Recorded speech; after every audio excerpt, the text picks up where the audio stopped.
Beynəlxalq Təhsil Mərkəzinin baş sponsorluğu ilə Təhsil Arenası başlayır.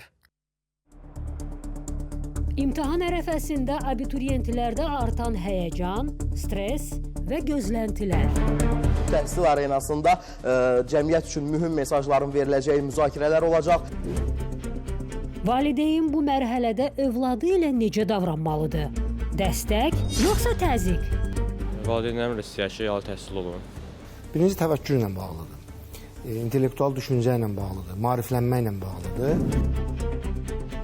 Abituriyentlərlə hansı işlər aparılır? Təhsil müəssisələrinin infrastrukturun təkmilləşdirilməsi istiqamətində də tədbirlər görüləcək. Dövlət qurumunun rəsmisi cavabsız qalan suallara canlı yayımda aydınlıq gətirəcək.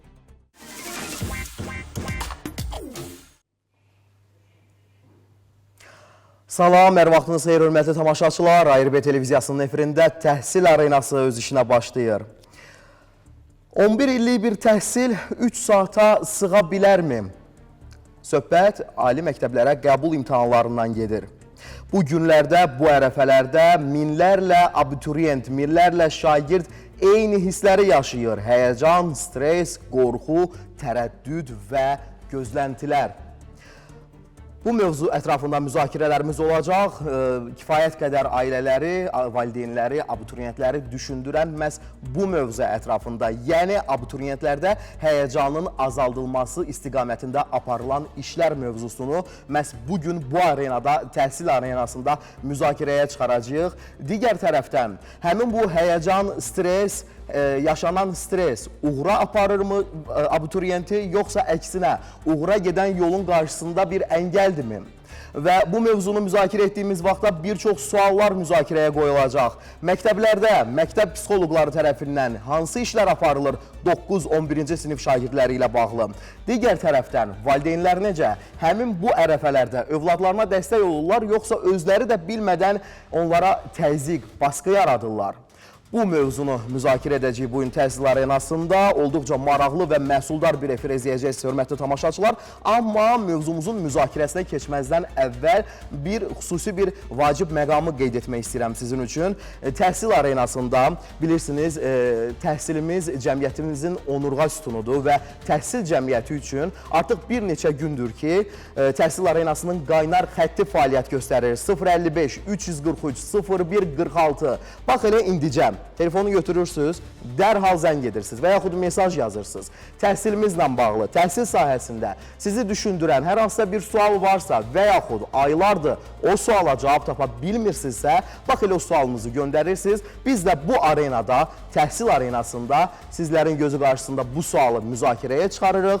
Burada ona uyğun cavab yolları axtarırıq. Təbii ki, verilişimizdə iştirak edən mütəxəssislər, ekspertlər və dövlət qurumlarının rəsmiləri ilə birlikdə. Və müzakirəmizin, belə deyək də, mövzumuzun müzakirəsinə keçməzdən əvvəl qonaqlarımızın təqdimatı ilə verilişimizə başlamaq istəyirəm. Mail Yaqub, sosioloq, fəlsəfə üzrə fəlsəfə doktoru. Aysel Novruzova, Bakı şəhəri üzrə təhsil idarəsinin ümumi təhsilin təşkili sektorunun rəsmisi, baş psixoloq. Ramal İsmailov, repetitor, təhsil marketologu. Elmir İskəndərov, psixoloq. Hər biriniz xoş gəlmişsiniz, dəyərli qonaqlar. Gəlin ilk olaraq elə əvvəla buradan başlayaq və Aysel xanım, sualımıza sizinlə başlamaq istəyirik. Ümumiyyətlə, həyəcan niyə var imtahan ərəfəsində? Həyəcan hardan gəlir və bunun yaranma səbəblər nədir, amillər nədir? Mikrofona danışaq, zəhmət olmasa. Yəqin ki, açıqdır. Bəli, buyurun.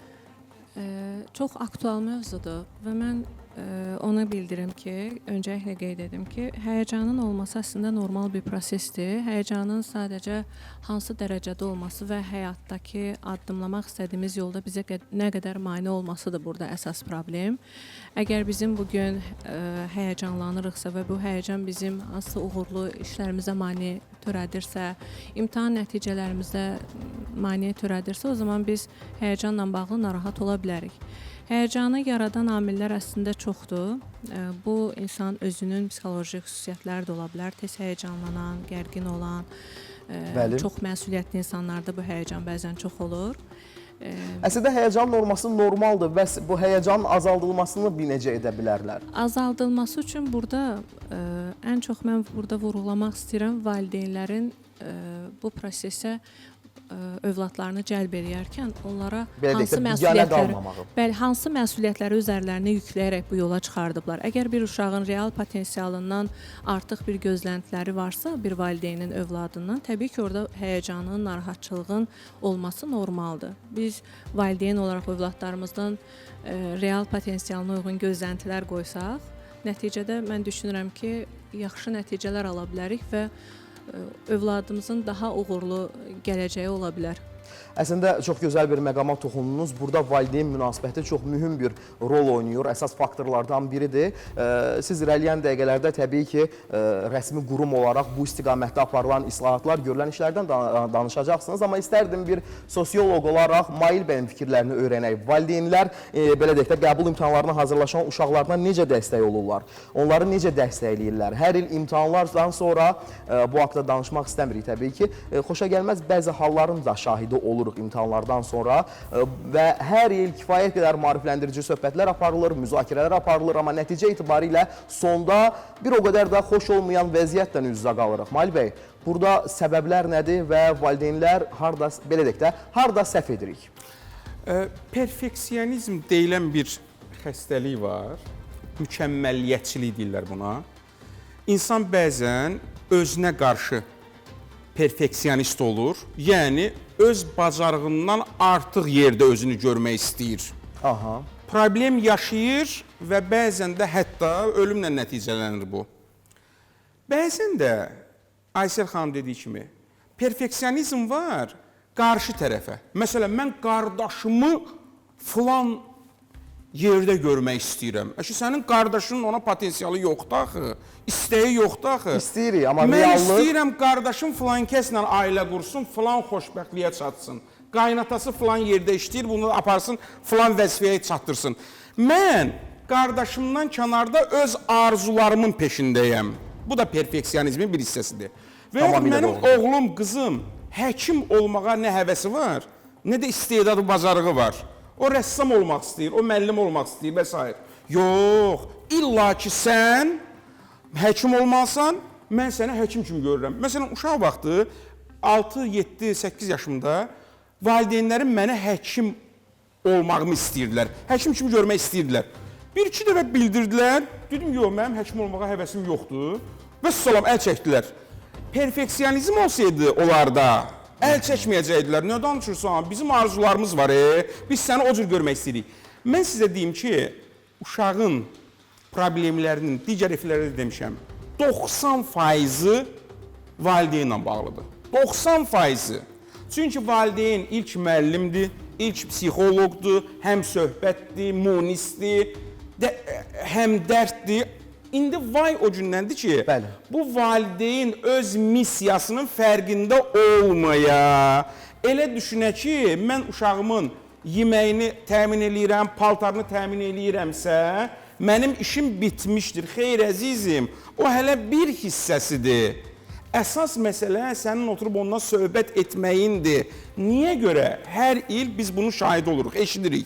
Allah eləsin, bu il olmasın. Hər il saytlarda yazırlar ki, deməli, giriş imtahanından sonra, qəbul imtahanından sonra bal aşağı olub deyə filan abituriyent özünə...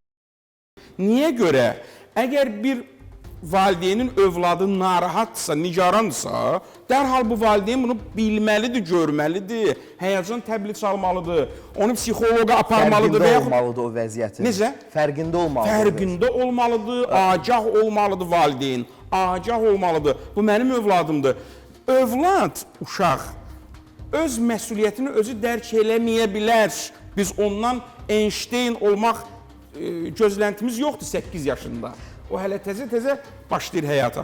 Amma valideyn müdrikdir axı. Valideyn, hətta o gün biri mənim şərh yazmışdı, bu gün oxudum. Deyir, bəs valideyn özü əgər psixologiyanı bilmirsə, mən demirəm, psixoloq olsun. Davranış qaydalarını bilmirsə, onda necə? Zəhmət sözünü görsün, öyrənsin, kitab oxusun, psixoloqlara qulaq assın. Bunu bilməlidir ki, valideyn olmaq təkcə bioloji akt deyil. Orada başqa şərtlər də var. Ona görə cəmiyyət dəyərli valideynlərə borcludur. Bəli, O tamamilə uşağı doğrudur. valideyn böyüdür, cəmiyyətə təhvil verir. Onlar gizli qəhrəmanlardır da, onlardan heç kimin xəbəri yoxdur. Amma özləri öz missiyalarını yerinə yetirən bir Layiqincə. valideyn olaraq həm də bunu belə cəsarətlə danışıram ki, elə düşünürəm biraz o məsuliyyətimi yaxşı yerinə yetirmişəm. Hərçənd ki, özümün də bəzən nöqsanlarım var, görürəm. Amma bu bir reallıqdır. İndi əsas sual budur, o sual ətrafında danışaraq. Valideynlərlə işləmək prosesi necə olmalıdır? Bu əslində əlavə bir sualdır. İrəliyən dəqiqələrdə bu suala toxunacağıq. Bugünkü mövzumuz abituriyentlərdə imtahan həyəcanının azaldılmasıdır və qonaqlarımızı da bu mövzu istiqamətində dəvət etmişik və abituriyentlərlə ən çox işləyən şəxslərdən biri də, vəzifə sahiblərindən biri də repetitorlardır və studiyamızda bir repetitorumuz da var, Ramal müəllim. Abituriyentlərlə çalışırsınız, onların o imtahan həyəcanlarını belə deyək də hər gün sizinlə birlikdə olanda müşahidə edirsiniz və valideynlərlə eyni şəkildə əməkdaşlığınız var mütləq ki. Necə tənzimləyirsiniz və hansı belə deyək hadisələrin, məqamların şahidi olmusunuz? Bu haqda qısa fikirlərinizi alaq. Mən ən birinci diqqətləri bir başqa bir məqama çəkmək istəyərdim. Bu məsələyə daha geniş aspektə baxmaq üçün. Bu günləri Azərbaycan təhsilində ən böyük problemlərdən biri etimad məsələsidir. Ən birinci qəbul eləməliyik ki, sinifdəki müəllim özü bir başqa bir psixoloqdur. Və əgər o psixoloqun sinifdə iştirakı zamanı müəyyən nöqsanlar aşkarlanıbsa və ya yenə də orada boş qalan məqamlar varsa, biz məktəb psixoloquna bu məqamlara görə ehtiyac duyuruq və bu səbəblə müəllim gərək özü də o işə başlayanda hansısa psixoloji imtahanlardan keçsin. Və bu təkcə kağız üzərində olan imtahanlar deyil, dünya praktikasında müəllimin yoxlanılması prosesi dərs prosesində olur və inkişaf etmiş ölkələr bunu ən çox dəstəkləyən ölkələrdəndir. Və buna misal olaraq TESOL, TEFL imtahanları budur ki, məsəl üçün siz müəyyən dərsi, müəyyən dəqiqələr ərzində deyirsiniz və video formatda bu sizdə yoxlanılır. Həmin orada bir çox məqamlar üzə çıxır. Sizin təkcə tədris elədiyiniz fən yox, onun yəni siz haşiyə çıxa bilirsinizmi? Dərs dediyiniz deyək ki, fənni çox əla, mükəmməl bilirsiniz. Bəs digər məqamlarda hansı addımlar atırsınız repetitor olaraq? Repetitor olaraq biz təbii ki, ən birinci biz şagirdə mən məsələn ən birinci bu sözü deyirəm ki, bu valideynlər sizi bu dünyaya bu vərəqlərə görə gətirməyib. Sizin bəlkə içinizdə elə bir xüsusi olaraq elə peşə sahibləri çıxacaq ki, gələcəkdə. Bu kompüter sistemi kimi qapalı fayldır. Sizdə o bağlıdır, sadəcə üstünə tıklamayıblar ki, o fayl açılsın. Amma açılanda bəlkə gələcəkdə sizdən elə bir möhtəşəm peşə sahibi yaranacaq ki, bəlkə siz elə gözəl maşın dəmirçisi olacaqsınız ki, sizin arzusunda olduğunuz peşə sahibləri sizi gəlib saatlarla gözləyəcəklər. Əslində dünən verilişimizdə bu mövzu ətrafında dünən verilişimizdə müzakirələr edirdik. Peşə təhsilinə olan maraq ətrafında çox gözəl məqamat toxundunuz. Bəli, yəni ki, dəmirçi olacaqsınız və bir vaxtlar arzusunda olduğunuz peşə sahibləri gəlib saatlarla sizi gözləyəcəklər. Vaxtı siz təyin eləyəcəksiniz. 3 gündən sonra gəl deyəcəksiniz. Və bütün bunlara bir başqa amil də valideynlərin, bir də görürsünüz, özlərinin gerçəkləşmədiyi arzularının övladlarına yükləməsi prosesi var. Bəli, mən həkim olmaq istəmişdim, olmadım. Amma istəyirəm ki, səni həkim kimi görüm, səni hüquqşünas kimi görüm.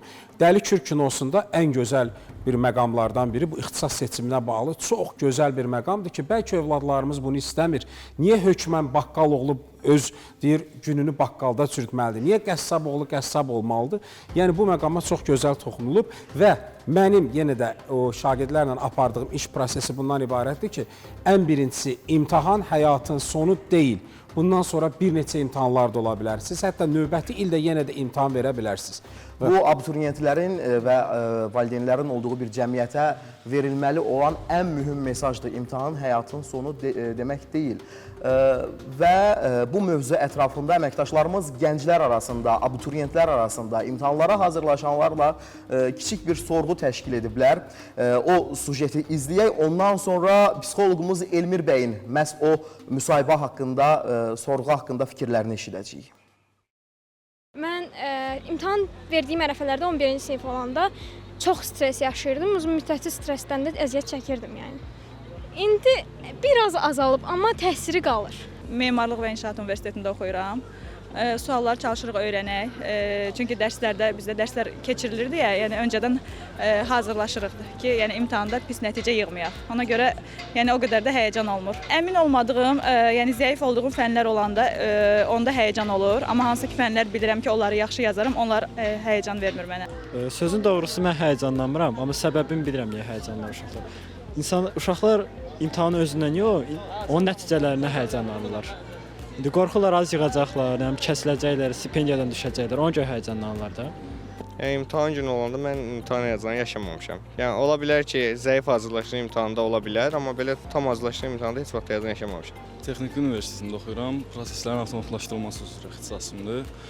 Ancaq savadsız və yaxud biliyi olmayan tələbə həyəcanlanır. Hər şeyi bilən üçün həyəcanlanmağa ehtiyac yoxdur. Həyəcan müəyyən qədər təbii ki olmalıdır, amma yenə çalışır yaxşı hazırlaşmaq istəyirəm ki, o həyəcanı dəf eləyib, o imtahanları daha yaxşı bir şəkildə verməyi bacarım. İmtahan adı gələndə elə böyük reaksiyam olmur, çünki gündəlik dərsləri oxuyuruq, imtahanlardan da şükür Allaha keçirik hamısını. İndi ola bilər orta məktəb imtahanları biraz həyəcanlı olar, biraz stresli olar, yəni onların məncə universitet imtahanları ilə elə bir əlaqəsi yoxdur. İmtahan adı çəkiləndə ilk mənə qorxu gəlir şəxsən. Oturub evdə yarım saat vaxt ayırsaq dərslərə, yəni çox rahatdır məncə. İzlədik. Gənclər arasında sorğunun sualı buydu ki, imtahan deyəndə niyə görə həyəcanlanma olur və müxtəlif fikirlər səsləndirildi.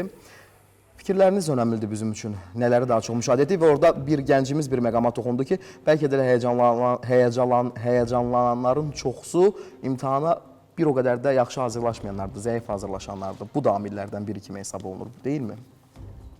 Deməli, əslində uşaqların həyəcanları böyüklərlə bağlıdır. Böyüklərin həyəcanları da öz uşaqlıqları ilə bağlıdır. Bunların o qədər dərin mexanizmi var ki, bu da temperament tipi rol oynayır, fərdi psixoloji xüsusiyyətlər rol oynayır. Hər uşaqda bu fərqli şəkildə təzahür eləmir. Bəziləri vecsiz kimi görünsə də bəlkə də ən çox həyəcanlanır. Bunlar tamamilə fərdi amillərdir. Bəzən müdafiə mexanizmi ortaya çıxır, yəni deyirik ki, həyəcanlanmıram, amma əslində həyəcandan ölürəm.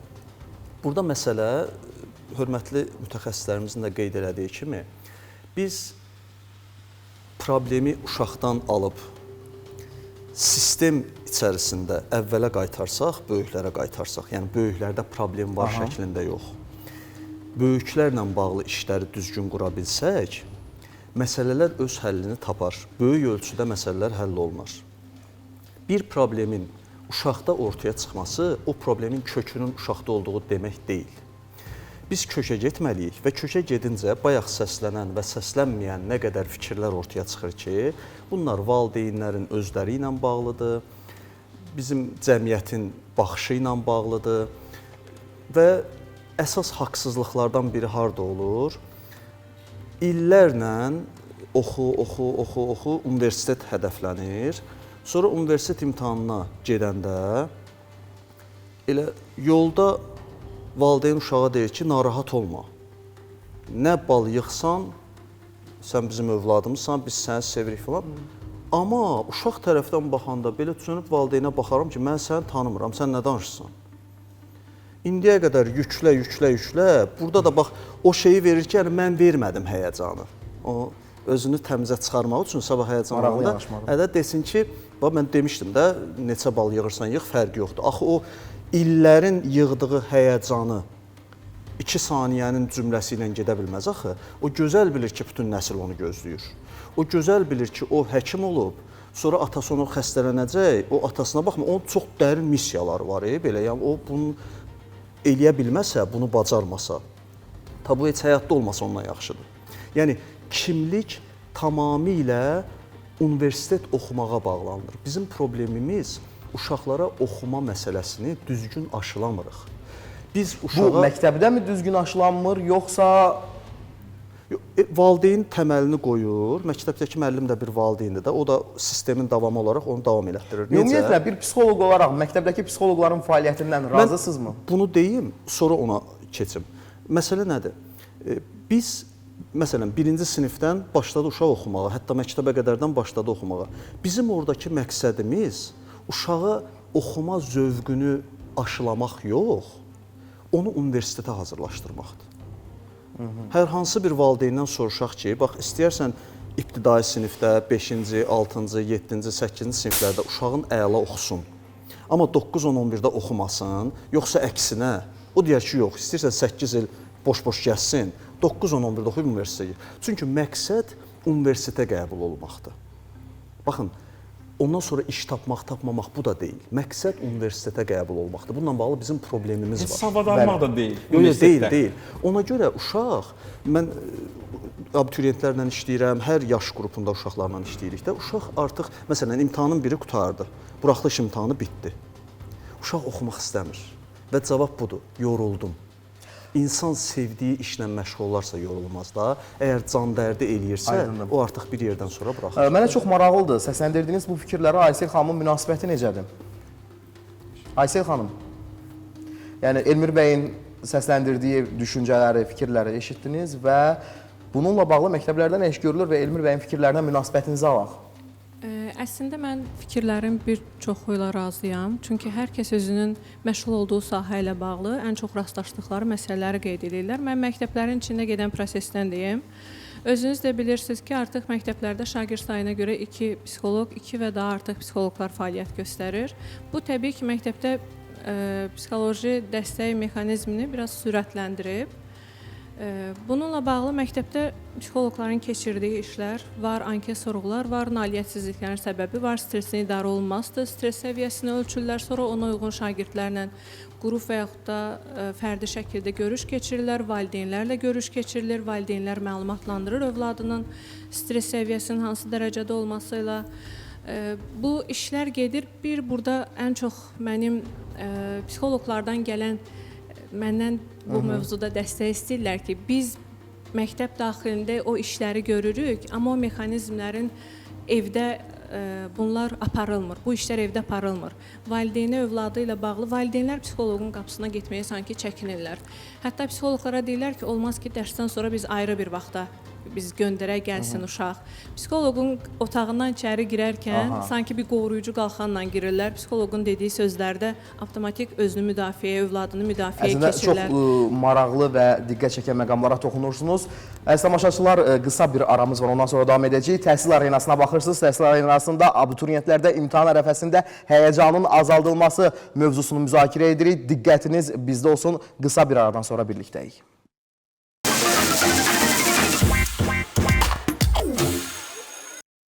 Bəli, Aysel xanım, fikirlərinizi alaq. Mən ona görə buradan valideynlərə səslənmək istəyirəm ki, əziz valideynlər, sizin övladlarınızın düşünün ki, bəzən biz düşünürük ki, övladlarımızı tanıyırıq, amma valideynlərlə psixoloqlar belə sorğular keçirirlər, övladımı tanıyırammı? Orada olan sualları uşaqların verdikləri cavabla qarşılaşdıranda çox biri-biri ilə fərqli cavablar var. Hətta birini misal göstərə bilərəm. Şagirdin birinə, valideynə sual verilir ki, övladın ən özünü xoşbəxt harda hiss edir? Uşağın valideyn deyir ki, o özünü ən yaxşı öz otağında rahat hiss edir. Gəlir elə öz otağında, onun ən yaxşı olduğu yer öz otağıdır. Uşaq isə cavabında fərqli olaraq deyir ki, mən evdən başqa özümü hər yanda xoşbəxt hiss edirəm. Valideyn tərəfdən baxanda o düşünür ki, övladını tanıyır, amma uşaq tərəfdən baxanda baxırıq ki, o tanımır. Bu prosesə valideyni cəlb edərkən onlar bilirsiniz, bu məsuliyyətdir əslində. Biz biraz məsuliyyətdən qaçmağa çalışırıq. Amma qaçdığımız məsuliyyət övladımızın gələcəyinə kölgə sala biləcəksə, biz orada dönüb özümüzlə sual verməliyik ki, mən burada valideyn olaraq bəli üzləşməliyik. Hansı addımlar atım, hansı əməkdaşlığı necə qurum məktəblə, müəllimlə. Övladının bir məsələndə qeyd edim ki, bugün valideynlər məktəblə övladlarının təlim nailiyyətləri ilə bağlı sadəcə əlaqə saxlamasınlar. Məktəblə övladlarında olan o kiçik emosional dəyişikliklərlə bağlı da əlaqə saxlasınlar. Gəlib psixoloqun qapısını döyüb desin ki, mənim övladımda son zamanlar evdə aqressivdir, sanki məktəbə gəlmək istəmir. Siz də məktəbdə onu izləyin, baxaq görək nədir məsələ. Əslində çox düzgün məqamlara toxunursunuz. Yəni psixoloqa əlaqə saxlamalılar, psixoloqa daim bağlantıda olmalıdırlar. Yəni bu çox gözəl fikirlərdir. Gəlin indi reallığa baxanda hər məktəbdə bugün valideynlərlə təmas quracaq kifayət qədər psixoloqlar varmı? Və varsa da o psixoloqlar necə təyin olunurlar o iş yerlərinə? Psixoloqlar imtahanla mı təyin olunurlar və psixoloqların belə deyək də bir növ şagird, valideyn və psixoloq arasında o körpü rolu mütəşəkkildirmi? Yəni bu vəziyyət nə yerdədir? Ümumiyyətlə hər məktəbdə təkcə Bakıdan danışmayaq, bölgələrdə psixoloqlarla iş nə yerdədir və hər məktəbdə valideyn övladının psixoloji narahatlığı, psixoloji vəziyyəti ilə bağlı hansısa bir narahatlıq hiss edəndə psixoloq tapa bilirmi məktəbdə həmsöhbət olmağa? Yəni bu məsələyə toxunaq. Psixoloqların işə qəbulu iki mərhələli şəkildə keçirilir. Birinci test imtahanına cəlb olunurlar. Onlar müvafiq keçid balını topladıqdan sonra psixoloqlar topladıqları keçid balına uyğun olaraq sırayla müsahibəyə dəvət olunurlar. Müsahibə nəticələrinə uyğun olaraq isə vakant olan məktəblərə yerləşdirilirlər. Təbii ki, bu proses sadəcə bununla yekunlaşmır. Onlarla mütəmadi görüşlər keçirilir. Onların müəyyən resurslar, alətlər verilir məktəbdə çalışmaları üçün. İşçi qruplar var psixoloqların içində ki, illərlə bu işin içərisində təcrübəsi olan psixoloqlar, yeni təyin olunan psixoloqlarla əməkdaşlıq edirlər. Əlavə olaraq yenə Bakı şəhər təhsil idarəsi və digər qurumlar psixoloqlarla mütəmadi təlimlər, seminarlar keçirirlər ki, onların fəaliyyətlərinə dəstək ola biləcək mövzular qoyulur orada. Bəli, kifayət qədər gözəl məsələlərə toxunursunuz. Uğurlu islahatlar var Elm və Təhsil Nazirliyi tərəfindən. Amma mənə bir məsələ maraqlıdır. Bugün Bakıda psixoloqlar kifayət qədər əlçatandır. Amma bölgələrdə necədir? Yəni bölgələrdə bir şagird istədiyi vaxt psixoloqla əlaqə yarada bilərmi, görüş ala bilərmi? Digər tərəfdə, gəlin etiraf edək ki, bölgələrdə psixoloqlarla bağlı vəziyyət deyilənlər, şikayətlər, səsləndirilən ifadələr, sosial mediada yazılanlar o qədər də ürək açan deyil axı Aysel xanım. Mənim bildiyim qədərilə mən Bakı şəhər təhsil idarəsinin tabeliyində fəaliyyət göstərdiyimə görə əslində regionlardakı prosesi tam ola bilər ki, məlumatlı olmaya bilərəm. Amma regionlarda da psixoloqlar mənim qeyd etdiyim qaydada işə təyin olunurlar. Psixoloqların əlçatan olması və yaxud da ki, psixoloqlara müraciətin nə qədər effektli olması onların bilik və bacarıqlarından asılıdır. Ərazi olaraq regionlarda olan psixoloqlar biraz özlərini inkişafa, mən düşünürəm ki, şəhərdəki psixoloqlar qədər yatırım etmək və yaxud da səy göstərmirlər. Sanki şəhər psixoloqları buna ehtiyac duyurlar. Amma regionlarda bu ehtiyacı görmürük psixoloqlardan və ki, bildiyim qədərilə regionlarda da müxtəlif qurumlar tərəfindən görüşlər keçirilir, təlimlər, seminarlar, amma öz təşəbbüsləri ilə özlərini inkişafa yatırım etmək məsələsi ola bilsin ki, orada biraz zəifdir. Aysel xanımın fikirlərinə bildirmək istədiyiniz hansısa bir məqamlar var idi deyəsəm, buyurun, sizə işləyək. Məqamlar çoxdur, burada bir 4-5 məsələ üzə çıxdı. Ramal müəllim bayaq müəllimlərin roluna işarə elədi. Bizim dini mətnlərimizdə gözəl bir məqam keçir. Müəllim insanın ikinci valideynidir. Bu reallıqdır. Valideyndən sonra müəllimlər. Bir çox insanlar, mən müşahidə eləmişəm, uğurlu insanlar. Uğurlu iş adamıdır, uğurlu müəllimdir, həkimdir və s. Deyir ki, orta məktəbdə bir müəllimim vardı, bir müəllimim. Onu heç vaxt unutmuram. Ədəbiyyatı o mənə sevdirdi, riyaziyyatı o mənə sevdirdi. Fikir verin, bir müəllimin rolu nə qədər önəmlidir, vacibdir. Müəllimlərin hansı yanaşma ilə işləməsi, hansı ifadələri işlətməsi, uşaqlara həvəsləndirirlərmi? İndi müəllim deyə bilər ki, mənə etiraz edə bilər ki, ay müəllim, mənim 100 dənə dərdim sərim var. Durub hər bir şagirdlə işləməyə məcburam. Yox, amma ümumi bir yanaşma ola bilər də. Yəni sən onu təşvişə salmamalısan, onu həyəcana salmamalısan. Özün stresdə olmamalısan ay müəllim. Sən özün stressdəsənsə, yəni təkcə yükü psixoloqların üzərinə atmalı deyilik. Müəllimlərin üzərinə böyük yük düşür burada, deyilmi? Müəllimlər psixoloq olmalıdır özü. Psixoloq olmağa peşəkar psixoloq yox. Yəni özü psixoloji yanaşmanı bilməlidir. Ən azı bunu bilməlidir ki, universitetdə dərs deyəndə mən 60-70 tələbə olurdu sinifdə. 2 həftəyə onların hamısının adını öyrənirdim. Birinci gün hamısının adını soruşurdum. Sonra gedirdim evdə məşq elirdim. Bax, birinci sırada, ikinci Səbinədir, birinci Əlidir, üçüncü bax, məşq elirdim ki, 2-3 həftəyə öyrənim, onlara adları ilə müraciət eləyim. Çünki adı ilə müraciət eləyəndə o sevinir.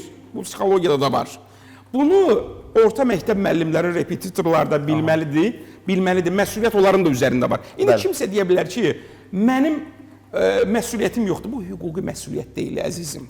Burada bu bir mənəvi məsuliyyətdir. Heç kim səni gəlib mühakimə eləməyəcək, cəzalandırmayacaq. Azərbaycan qanunvericiliyində cinayət məcəlləsində elə bir maddə yoxdur, gəlib müəllimi tutsunlar. Yox. Mənəvi məsuliyyətdən söhbət gedir. Bu bir. İkinci, Aysel xanım çox maraqlı məqamlara toxundu. Burada əsas məsələ, hər 1000 şagirdə bir psixoloq düşür. Əzizim, bu çox azdır. Bunu başqa efirlərdə də demişik. 1000 şagirdə bir psixoloq neyniyəcək? Lap tutaq ki, peşəkar psixoloq olsun. İndi burada hələ başqa bir yanaşma var. Pozitiv psixologiya, elmi müəllim bilir. Pozitiv psixologiya deyir ki, psixoloqun missiyası təkcə stresli, istirablı, depressiyalı uşaqları müayinə etmək deyil. Ümumiyyətlə, psixoloqun işi kreativ xüsusiyyətləri formalaşdırmaqdır. Lap depressiyası yoxdur, amma uşaq belə kreativ deyil də, zəifdir o cəhətdən. Mənə görə, düzdür, psixologiya əxlaq elmi deyil. Amma sual verirəm sizə. Bu qədər əxlaqi, etik problemlər var şagirdlər arasında, tələbələr arasında. Bunun məsul şəxsi kimdir? Kim bu işlə məşğul olur? Mən deyirəm, psixoloq da heç olmasa o işlə məşğul ola bilər də. Çünki başqa ştat yoxdur eləlik. Bizdə əxlaq müəllimi ştatı var orta məktəbdə. Yoxdur. Ona görə psixoloq bu işi üzərinə götürə bilər. Əgər psixoloq özü peşəkar olsa, deyir, hər yeməyə duz vururlar ki, iylənməsin. Vay o gündən ki, deyir, duz özü iylənə. Təşəkkür edirik dəyərli fikirləriniz üçün Mail bəy. Və əziz tamaşaçılar, təhsil arenasına baxırsınız. Verilişimizin baş sponsoru haqqında məlumat vermək istəyirəm. Baş sponsorumuz Beynəlxalq Təhsil Mərkəzidir. Artıq Beynəlxalq Təhsil Mərkəzində 40 növ təhsil xidməti göstərilir. Heç bir imtahan vermədən bakalavr, magistratura, doktorantura dərəcələri üzrə ən öndə gedən universitetlərə imtahansız qəbul imkanı yalnız Beynəlxalq Təhsil Mərkəzində mümkündür. Eyni zamanda mərkəz vasitəsilə təhsil alan tələbələr məsələ təhsil müddətində təcrübə imkanları və məzun olduqdan sonra iş ilə təmin edilə bilərlər.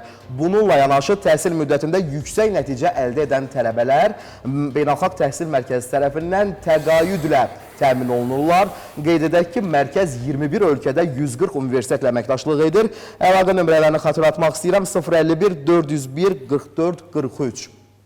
Abituriyentlərdə həyəcanın azaldılması, imtahan ərəfəsində həyəcanın azaldılması mövzusunu burada arenamızda açıq müzakirəyə çıxartmışıq və auditoriyamızda elə mövzumuza uyğun olaraq üzr istəyirəm, valideyn və psixoloqlardan da ibarət bir heyət iştirak edir. Məsələn, elə sizə yaxınlaşaq. Bir valideynsiniz, düzdürmü? Zəhmət olmasa mikrofona danışaq. Ali məktəbə hazırlaşan övladınız varmı və yaxud olubmu? Bəli, hazırlaşan olubdur. Yəni bir valideyn olaraq fikirləriniz önəmlidir. Həmin ərəfədə övladınıza necə dəstək olmusunuz? Yoxsa fərqində olmadan təzyiqlər olubmu siz tərəfdən? Xeyr. Bu haqda biraz danışın, qısa olaraq. Mən bir valideyn olaraq onu demək istəyirəm ki, mənim 3 övladım olub, hər biri hazırlaşıbdır.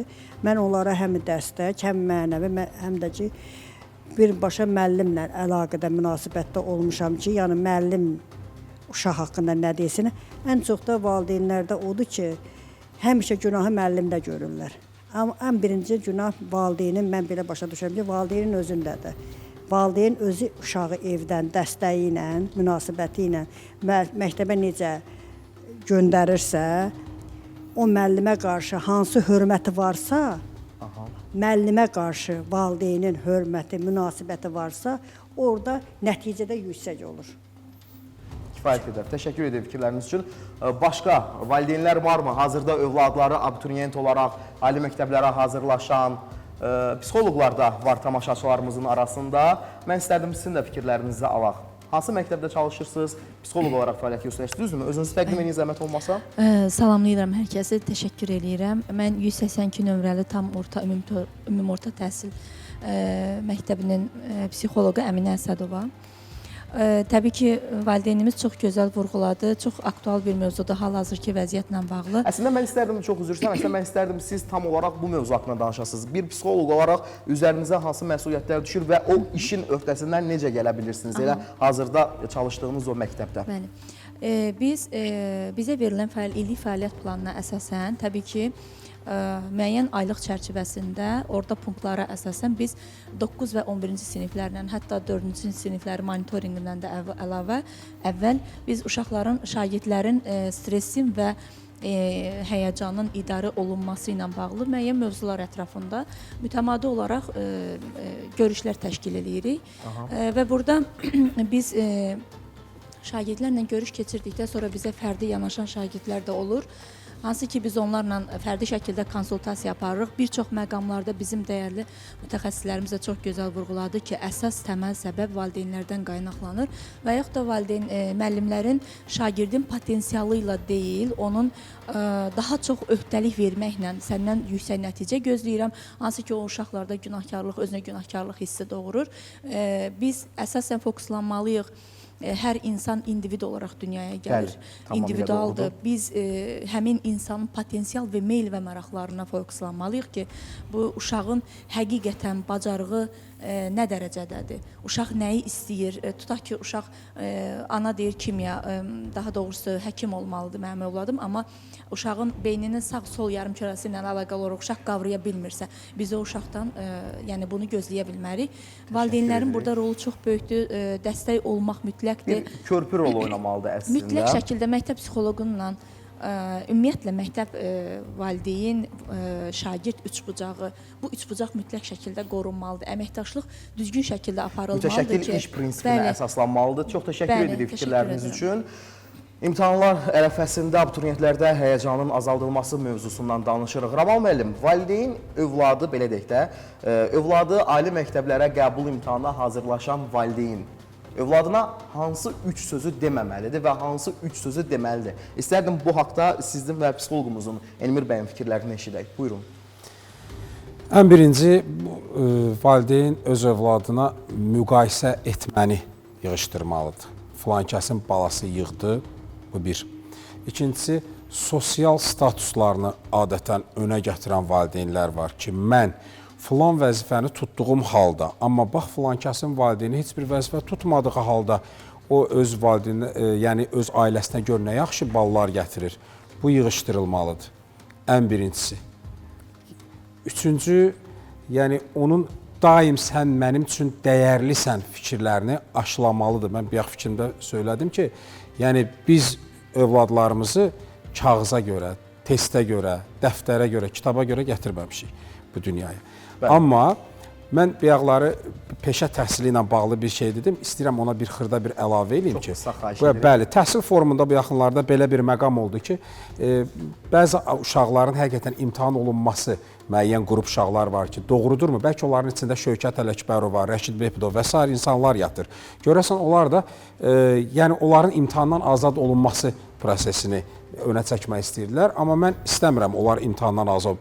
Hər bir kəs üçün, yəni düşünürəm ki, fundamental biliklər vacibdir. Çünki onlar müəyyən vaxtda bəlkə də həqiqətən Rəşid Behbudov kimi səsə malik olub, məşhurlaşandan sonra hər kəs bilir ki, artıq onların şəxsi həyatları qurtdalanır cəmiyyət tərəfindən. Və onlar istəyərsinizmi ki, efirlərdə çıxsınlar və bir neçə cümləni dalbadal qoşub deyə bilməsinlər, cəmiyyətə səhv mesajlar ötürsünlər. Amma fundamental təhsil orada onların danışma prosesinə elə müsbət məqamlar qatacaq ki, həqiqətən baxacaq ki, hə, bunlar örnəkdir, millətə örnəkdir. Və hansı 3 şeyi eləməlidirlər, yenə dediyim kimi o elə bir məqam var idi ki, orada dəyər, ən birincisi dəyər, ikincisi onun evdəki fəaliyyətinin tənzimlənməsi, üçüncü ona istirahəti də yəni tanımalıdır bir valideyn ki, istirahət, sənin yatman belə, yatma, yemək saatların belə təhsil prosesinin bir hissəsidir. Ən əsası sevgi göstərməlidir. Dəyər dediyimin içində, bəli, bu dəyər dediyimin içində bax, dəyərli olmasını hiss etdirməlidir. Bəli, bu sevgi var. Elmir müəllim,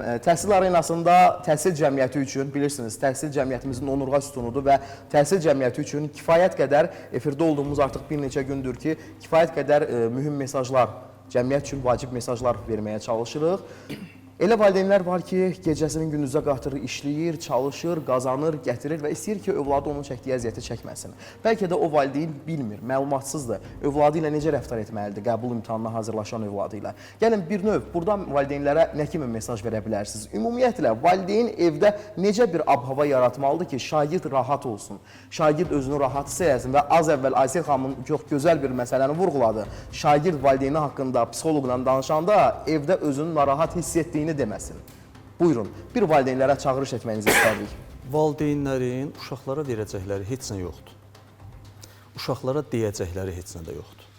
Amma göstərəcəkləri çox şey var. Uşaq valideynin dediklərini götürmür. Bunu bir dəfəlik həkk eləməliyik beynimizə ki, mənim özümü götürür. Bax, göstərdiyimi də yox ha, özümü, mənim kimliyimi. Mən necəyəmsə, o onu mənimsəyir. Mənim dəyərlərim nədirsə və məni sevirsə, mənə münasibəti yaxşıdırsa, o onu mənimsəyir. Yoxsa uşağı qoyub qabağımıza ağıl veririk.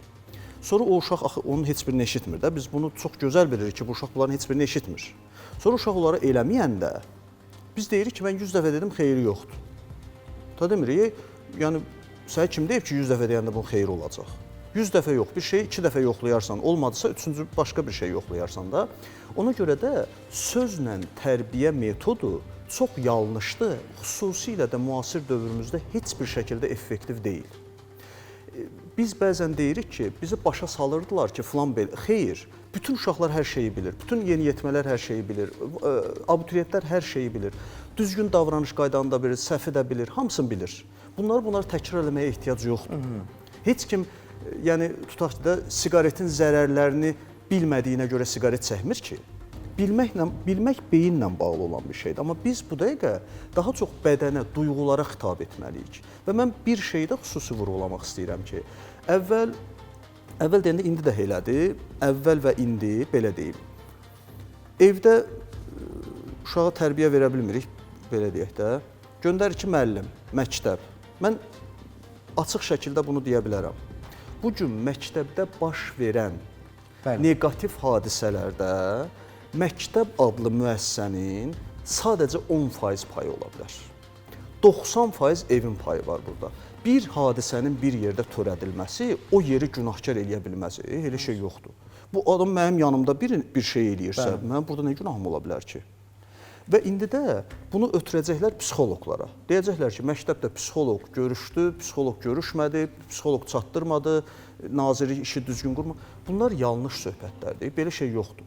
Evdə uşağı elə bir şəkildə təchiz edib sən onu məktəbə göndərəsən ki, uşaq gəlib sənə deyə bilər ki, filan müəllim bizlə yaxşı davranmır. O zaman onu o sinifdən çıxardarsan, hətta o məktəbdən çıxardarsan, başqa bir məktəbə qoyarsan. Uşaq səni yönləndirər. Amma nə müəllim tərbiyə vermək üçündür, nə psixoloq tərbiyə vermək üçündür. Və psixoloqlara da deyə bilərik ki, özünüzə o məsuliyyəti götürməyin. Yəni, mən bu uşaqla məşğul olacam. Əslində, hər şey ailədən başlayır. Əla olacaq, xeyr. Bayaq dediniz, valideyn uşaq körpü. Körpünü psixoloq olacaq, körpü müəllim olacaq. Əsas dirək valideyndir.